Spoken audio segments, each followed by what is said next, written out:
আমরা বলছিলাম যে 100 যদি হয় নারীর, তাহলে আমার মনে হয় ভালো হয়। আমাদেরকে অবশ্যই নারীদেরকে সংযুক্ত করতে হবে এবং নারীরা যেন স্বচ্ছন্দে ইলেকশনটা ভোট দিতে পারে, কারণ আমরা কখনো ভোট দিতে পারিনি।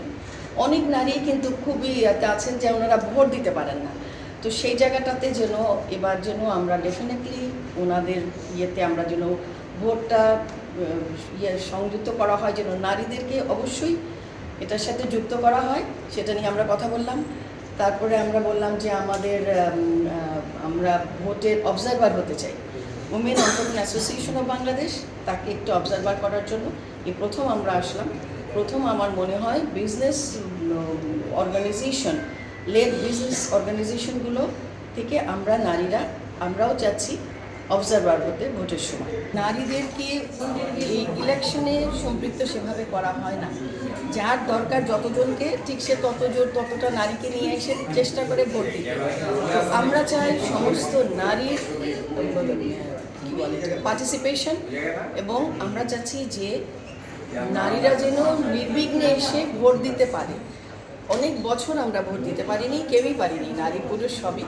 তো আমরা মনে করি যে এবার ইলেকশনটা স্বচ্ছ হবে, এমনভাবে হবে যেন আমরা স্বতঃস্ফূর্তভাবে নারী পুরুষ একসাথে মিলে ভোট দিতে পারি। সেই জিনিসটা আমরা বলেছি, এবং তার সাথে আমরা বলেছি আমাদেরকে সম্পৃক্ত করতে আপনার অবজারভার হিসাবে ভোট, কারণ নারীদের কিন্তু অবজারভেশন ইজ ডিফারেন্ট দেন পুরুষ।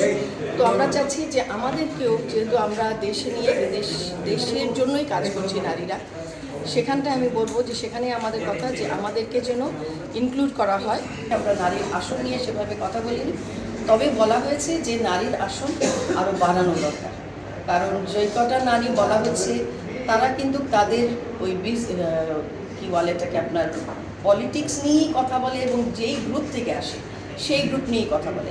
আমরা কোনো গ্রুপের কথা নারীদের থেকে শুনতে চাই না, আমরা শুনতে চাই বাংলাদেশ নিয়ে, বাংলাদেশের প্রতিটা নারী নিয়ে তারা কথা বলে।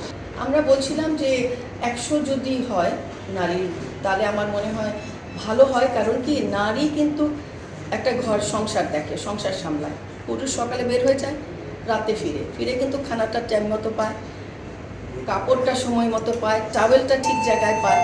তো সেখানে কে করে এগুলো তো একটা নারী করছে। তো এর জন্যই আমরা বলছিলাম যে নারীর সংখ্যাটা যদি বাড়ে, তাহলে বাংলাদেশের যে কাজ যারা করছেন, যারা নাকি ইলেক্টেড হয়ে আসবেন, তাদের ওখানে যদি নারীর সংখ্যা বেশি থাকে, তাহলে আমার মনে হয়, আমরা মনে করি women entrepreneur association of Bangladesh থেকে, যে নারী সেক্টর যদি সেখানে থাকে, দেশটাও আরও ভালো মতো আরও উপর দিতে হবে।